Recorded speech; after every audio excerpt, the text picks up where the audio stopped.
Depuis plus de 2000 ans, son nom traverse les pages sacrées sans jamais livrer tous ses secrets.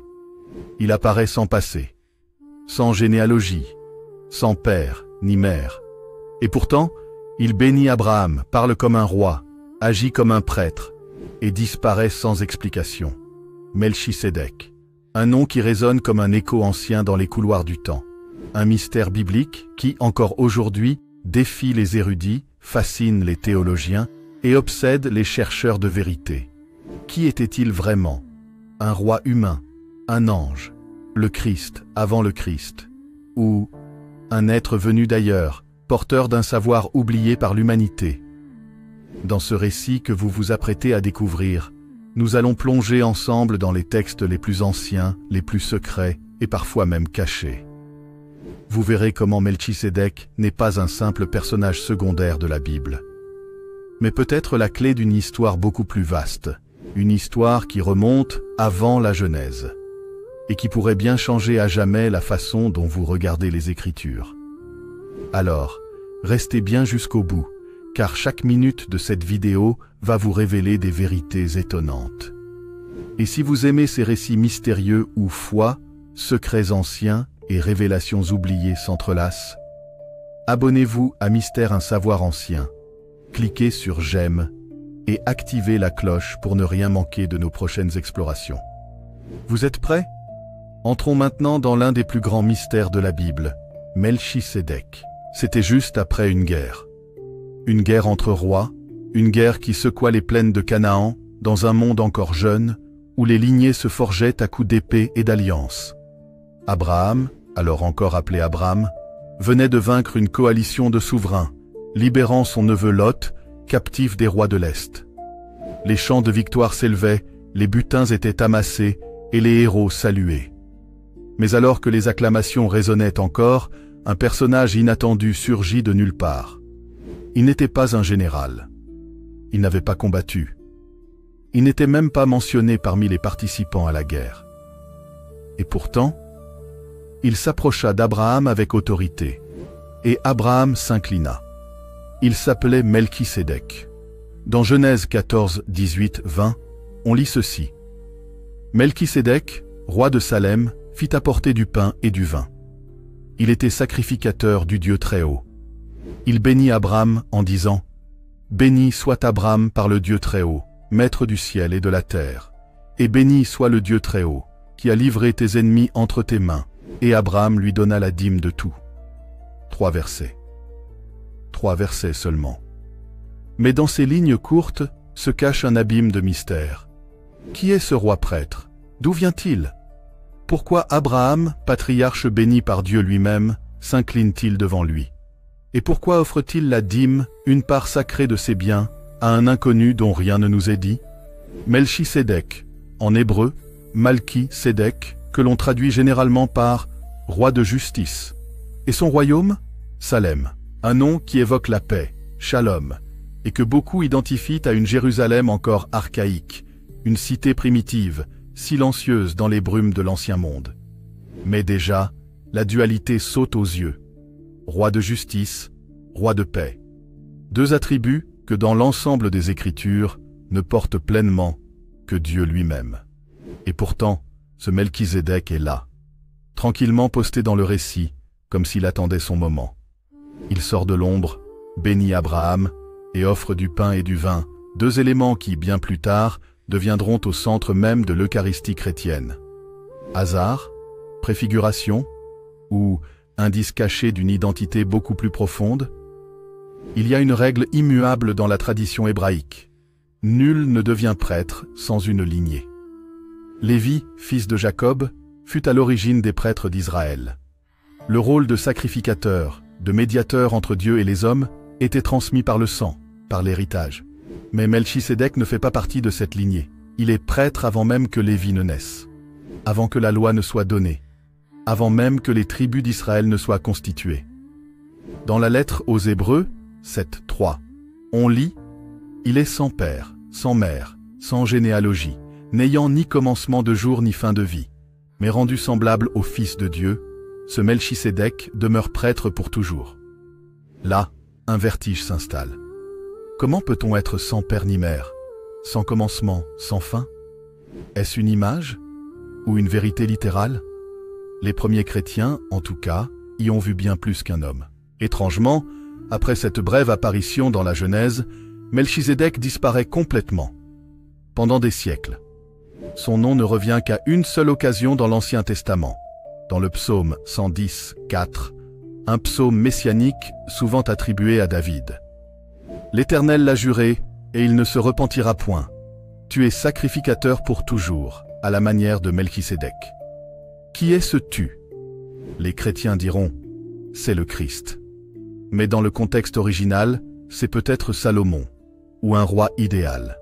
Peut-être même un archétype, un modèle de souverain prêtre parfait. Mais la question demeure. Pourquoi ce personnage aussi étrange, aussi unique, ne bénéficie-t-il pas de plus d'attention dans le récit biblique? Pourquoi un tel silence organisé autour de lui? Pourquoi est-il placé puis effacé? Et surtout, pourquoi revient-il soudainement avec force dans le Nouveau Testament? C'est dans le Nouveau Testament que la figure de Melchizedek va prendre une ampleur totalement inattendue.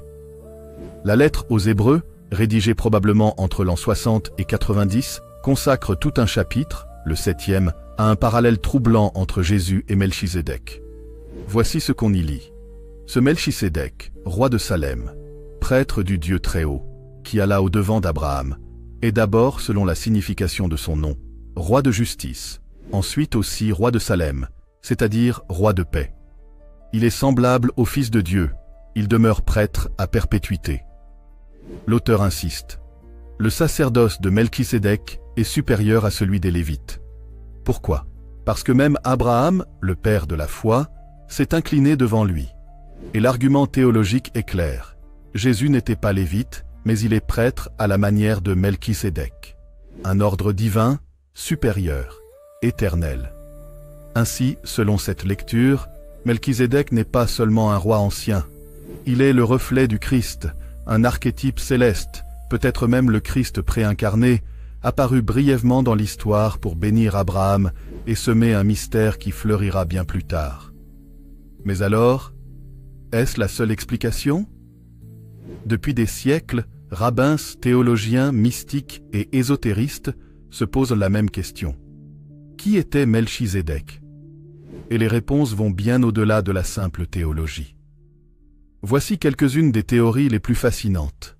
Melchizedek serait Shem, le fils de Noé.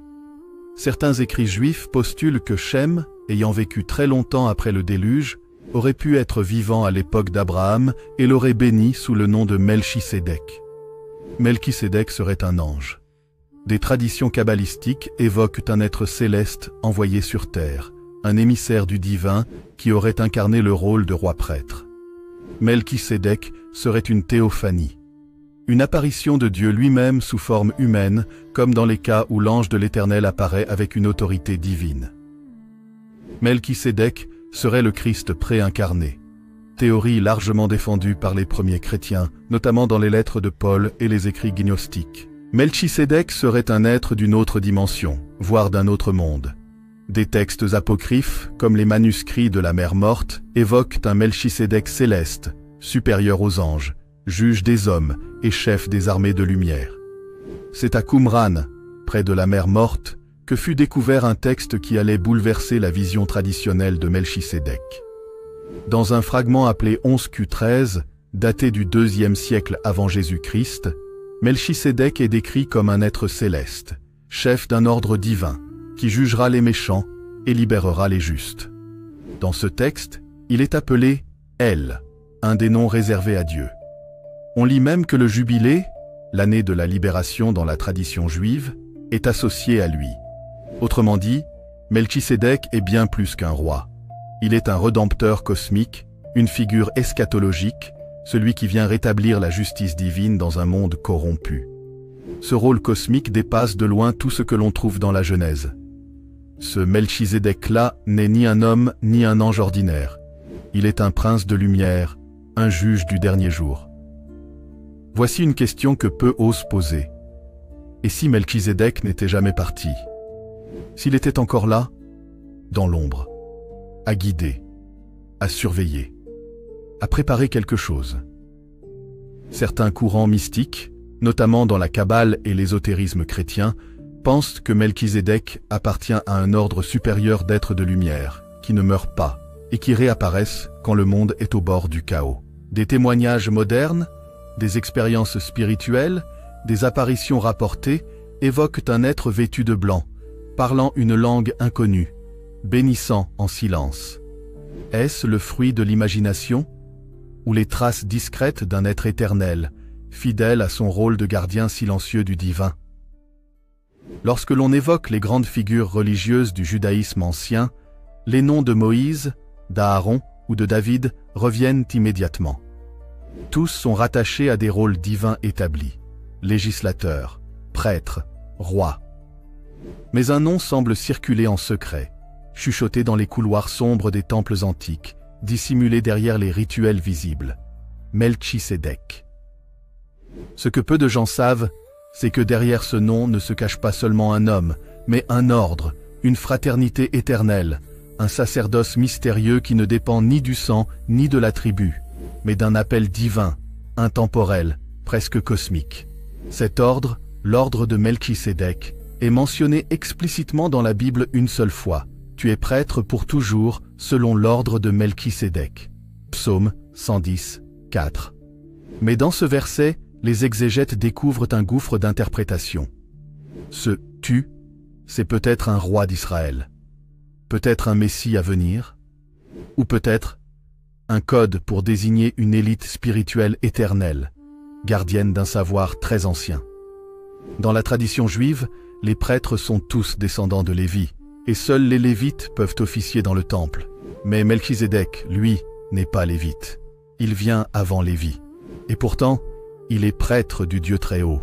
Cela signifie une chose. Il existe un ordre de prêtres qui ne dépend pas de la loi mosaïque.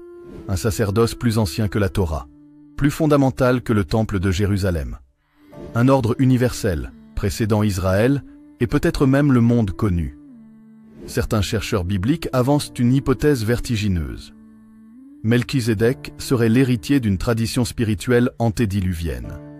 Une connaissance sacrée remontant avant le déluge, transmise de génération en génération, de Shem à Abraham, en passant par des personnages oubliés des textes officiels. Et si ce savoir, ce sacerdoce primitif, avait été préservé en secret, par un cercle restreint de sages?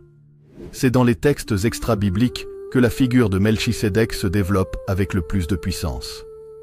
Le livre d'Enoch, écrit plusieurs siècles avant Jésus-Christ, parle abondamment de figures célestes, de secrets transmis aux hommes, et de gardiens de l'ordre divin.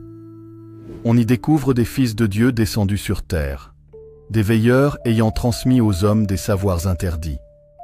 Parmi eux, certains ont été corrompus. Mais d'autres, plus discrets, auraient été choisis pour préserver la pureté du monde.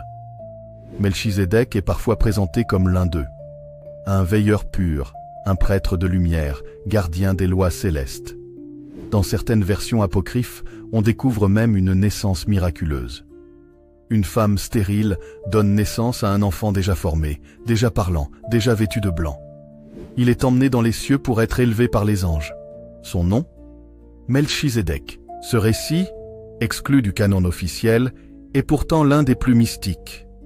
Il nous montre un Melchisédek hors du temps, envoyé par le ciel, destiné à reprendre le sacerdoce que les anges déchus ont corrompu. À Qumran, les Esséniens vivaient en retrait du monde, dans une austérité quasi monastique. Ils se disaient les fils de lumière, en lutte contre les fils des ténèbres. Et dans leurs écrits, retrouvés dans les célèbres manuscrits de la mer Morte, Melchisédek apparaît non pas comme une simple figure biblique, mais comme un chef de guerre céleste. Un juge eschatologique qui viendra lors de la fin des temps pour purifier la terre. Dans le manuscrit 11Q13, appelé aussi l'Apocalypse de Melchisédek, on lit « Melchisédek reviendra dans la dernière semaine des jubilés pour proclamer l'année de grâce de Dieu, pour libérer les captifs, pour effacer les péchés et pour juger Bélial, le maître des ténèbres. » Ici, Melchisédek est un messie céleste, un libérateur cosmique. Et selon certains spécialistes, les Esséniens eux-mêmes prétendaient être ses disciples.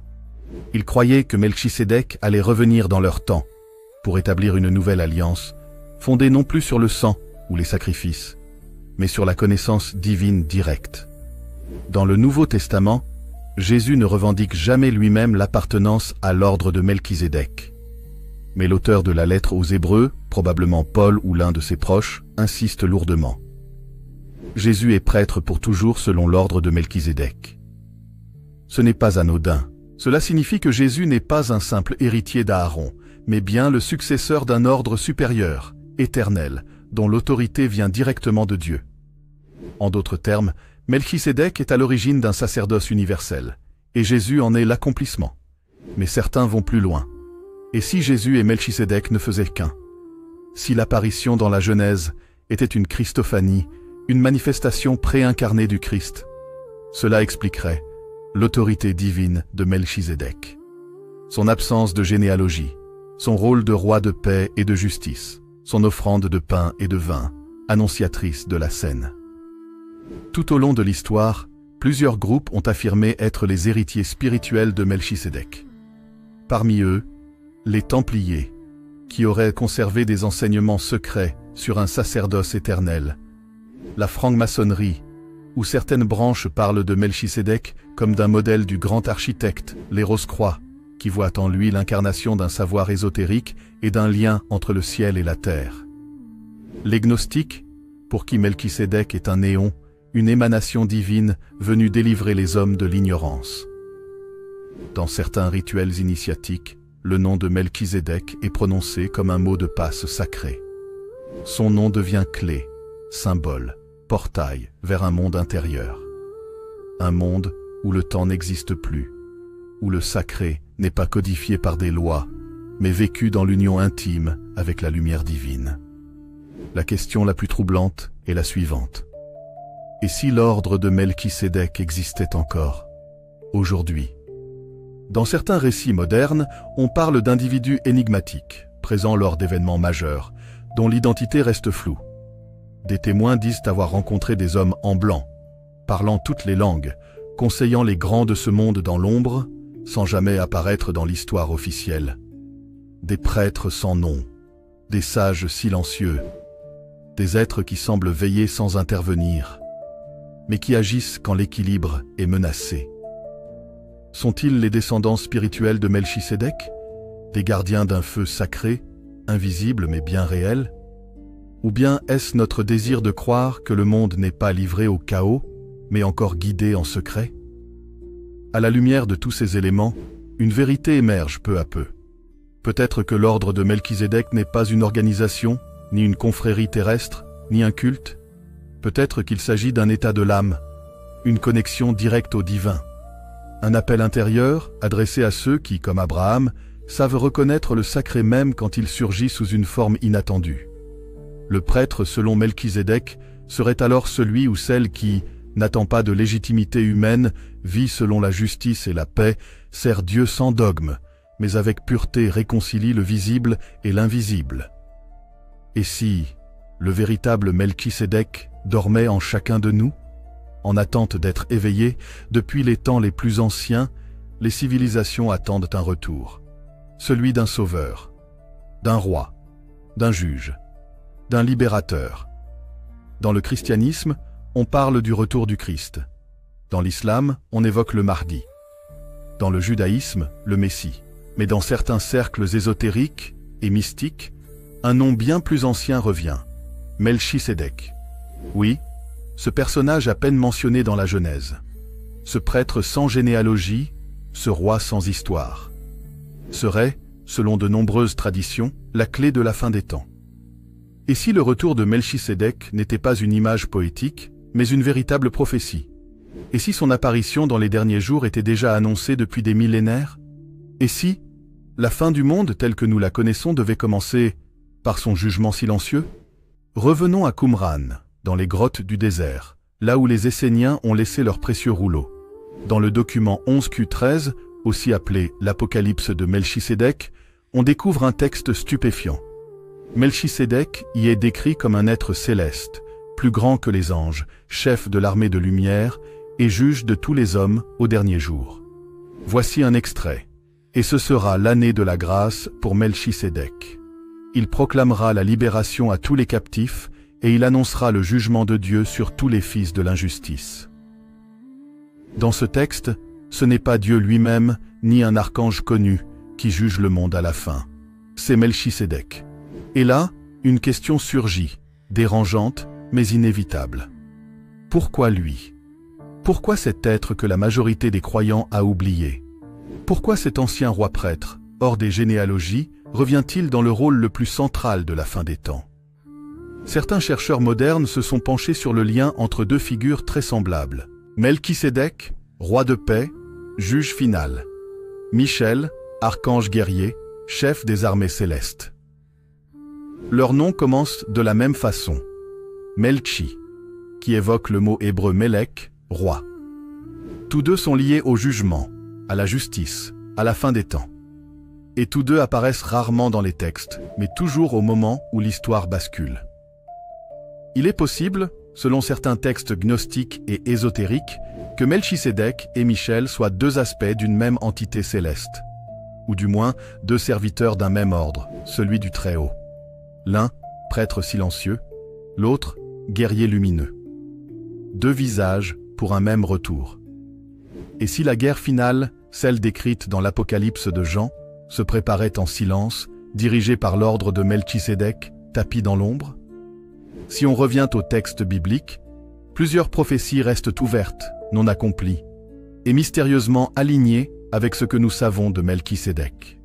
Prenons Ésaïe 9:6. « Car un enfant nous est né, un fils nous est donné.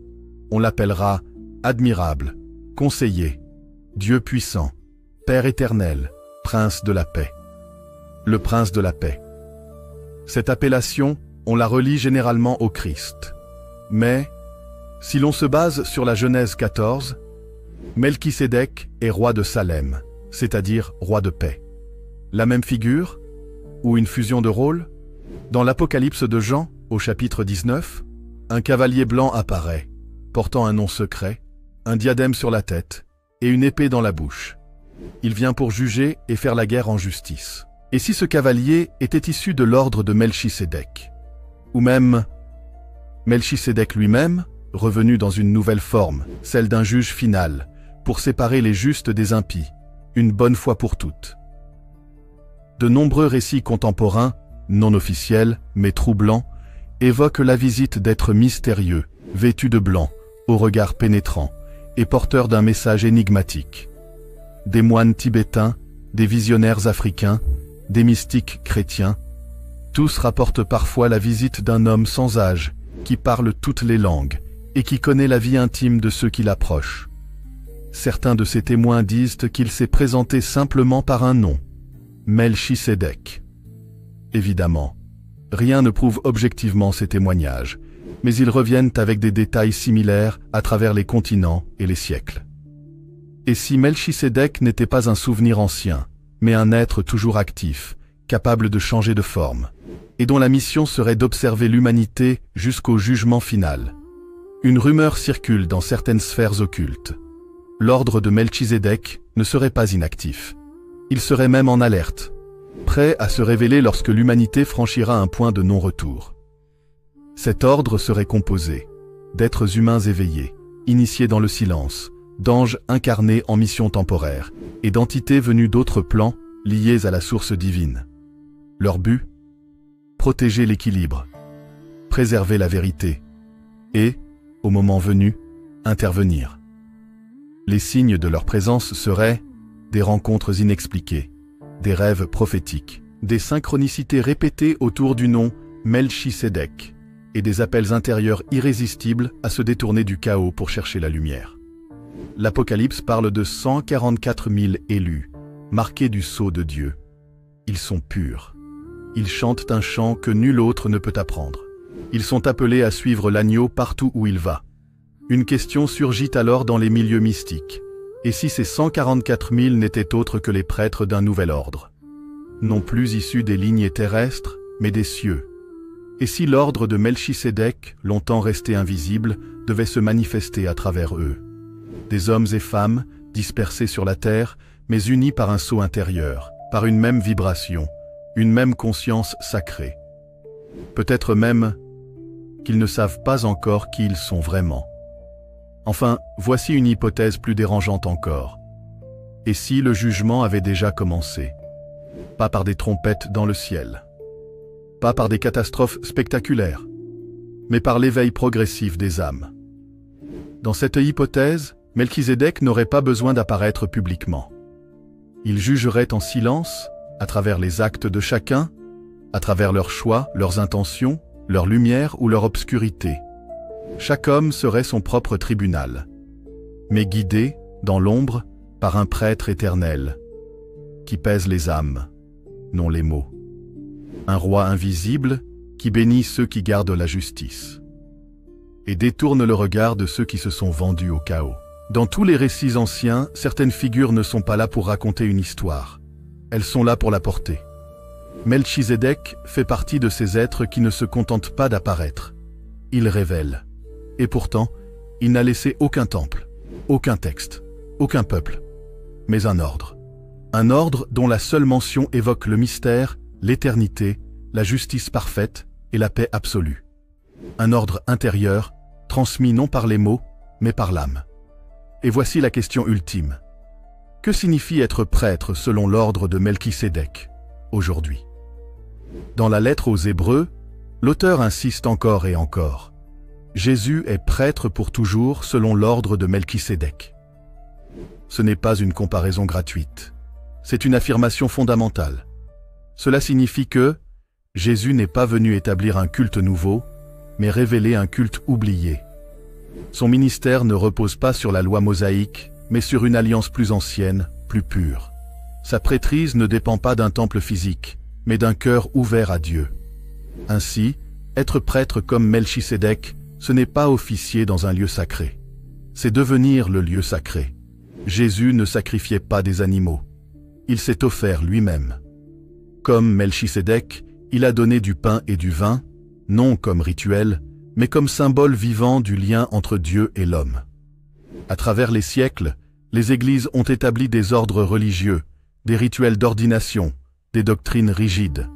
Mais Melchizedek nous rappelle une chose essentielle. On ne devient pas prêtre par l'homme, mais par Dieu. Dans les Écritures, nul ne l'a nommé. Il n'a reçu aucun mandat d'une institution humaine. Et pourtant, il a béni Abraham. Et Dieu a accepté cette bénédiction. Cela signifie que la légitimité véritable ne vient pas du monde visible, mais du souffle intérieur. C'est ce que Jésus enseignait quand il disait « Le royaume de Dieu est au-dedans de vous ». Ainsi, être prêtre selon Melchizedek, c'est vivre une vie sacrée, servir sans attendre de reconnaissance, aimer sans condition, et porter la lumière même dans le silence. La vraie question n'est donc pas « Melchizedek existe-t-il encore ?» mais « Combien d'êtres aujourd'hui vivent selon son ordre sans même le savoir ?» Ils sont nombreux. Peut-être toi qui lis ou écoutes ceci en fais partie sans le savoir. Ceux qui ressentent un appel intérieur inexpliqué ont toujours eu la sensation de ne pas appartenir à ce monde. Rejettent les dogmes, mais recherchent la vérité universelle. Ne supportent pas l'injustice, mais refusent la violence. Savent que quelque chose de sacré habite chaque être vivant. Ceux-là portent l'empreinte de Melchizedek. Pas parce qu'ils l'ont choisi, mais parce qu'ils ont été choisis. On dit que ceux qui sont appelés à ce sacerdoce portent 7 marques invisibles. Une solitude sacrée. Ils vivent à la marge, souvent incompris, mais fidèles à leur voix. Une justice intérieure. Ils sentent profondément ce qui est juste, même quand le monde dit le contraire. Un regard prophétique. Ils voient ce qui n'est pas encore, entendent ce que d'autres ignorent. Un amour inconditionnel. Leur compassion dépasse les frontières, les religions, les lois. Un lien direct avec le divin. Ils prient sans récitation. Ils parlent à Dieu comme à un ami ancien. Une mission non révélée. Ils savent qu'ils ont quelque chose à faire, mais sans toujours en connaître la nature exacte. Un silence actif. Ils œuvrent dans l'ombre, dans la paix, sans chercher la gloire. Dans les prophéties de l'Apocalypse, on parle d'une nouvelle Jérusalem, d'un monde recréé où Dieu marchera parmi les hommes. Ce monde n'aura pas besoin de temple, car Dieu y habitera directement. Et si l'ordre de Melchisédek préfigurait ce monde, un monde sans religion, mais profondément sacré, sans prêtrise officielle, mais où chaque être serait prêtre de sa propre lumière. Un monde où le lien avec Dieu serait direct, immédiat, intime. Dans cette vision, l'ordre de Melchisédek n'est pas une élite spirituelle, mais la nature profonde de chaque être éveillé. Alors que nous refermons ce long voyage, un dernier mystère persiste. Dans le livre de la Genèse, Abraham donne la dîme à Melchisédek. Mais pourquoi ce détail? Pourquoi la Bible insiste-t-elle sur ce geste de soumission, d'allégeance? Parce que, selon les sages, donner la dîme, ce n'est pas donner un bien matériel. C'est offrir une part de soi à ce qui nous dépasse.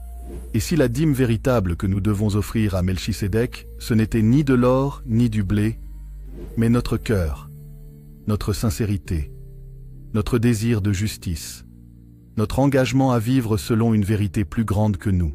Vous avez écouté l'histoire. Vous avez traversé les voiles du silence. Vous avez vu que Melchisédek n'était pas seulement un personnage, mais un chemin. Alors, maintenant, la question n'est plus « Qui était Melchisédek ?» mais plutôt « Qui suis-je si je décide de suivre son ordre ?» Vous n'avez pas besoin d'un autel, ni d'un temple. Vous n'avez besoin que de votre conscience éveillée, de votre paix retrouvée et de votre justice incarnée. C'est cela, l'ordre de Melchisédek. Pas un trône, pas une couronne, mais la lumière dans l'ombre, la vérité dans le silence et l'amour dans l'invisible. Merci du fond du cœur d'avoir suivi ce voyage jusqu'au bout.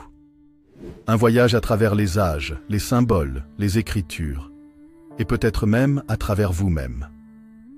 Melchisédek n'est pas seulement un personnage mystérieux, il est un miroir, tendu à tous ceux qui cherchent une vérité plus grande que les dogmes, plus pure que les traditions, plus profonde que l'histoire. Si vous êtes arrivé jusqu'ici, c'est que quelque chose en vous cherche cette lumière.